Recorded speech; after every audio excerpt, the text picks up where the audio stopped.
Did you hear about the water slide that decapitated this little boy?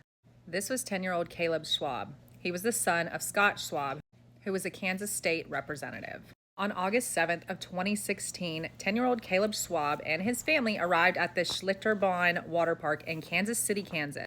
This was a special day at the park because Kansas City representatives were allowed to go to the park free with their families that day. Excited to explore the park, Caleb and his brother Nathan eagerly ran to this slide right here, Verrückt Water Slide. It towers 17 stories above ground, 168 foot tall, and riders would be in groups of 3. This was the world's tallest water slide.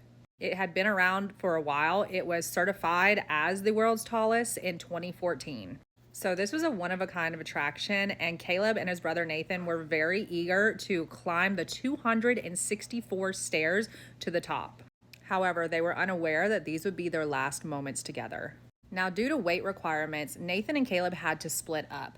So Nathan went first, and he got down to the bottom and waited for Caleb. It was Caleb's turn, and he got in the front of the 3-person float, and a pair of 2 sisters sat behind him.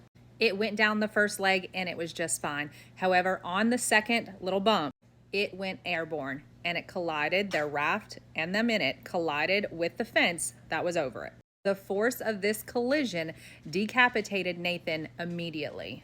You can imagine the horror of the onlookers as the float descends down into the pool at the bottom and tons of blood follows, as well as Caleb's mangled body.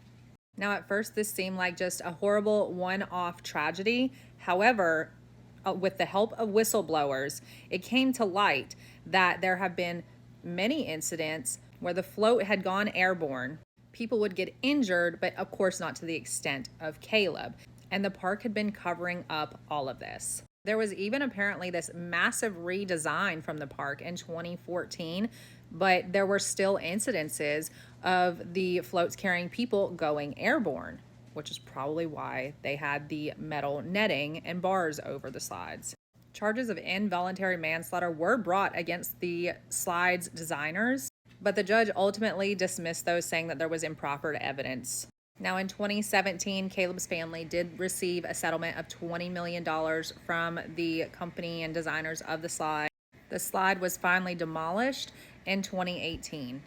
I'm unsure if it was closed or still operating until that point.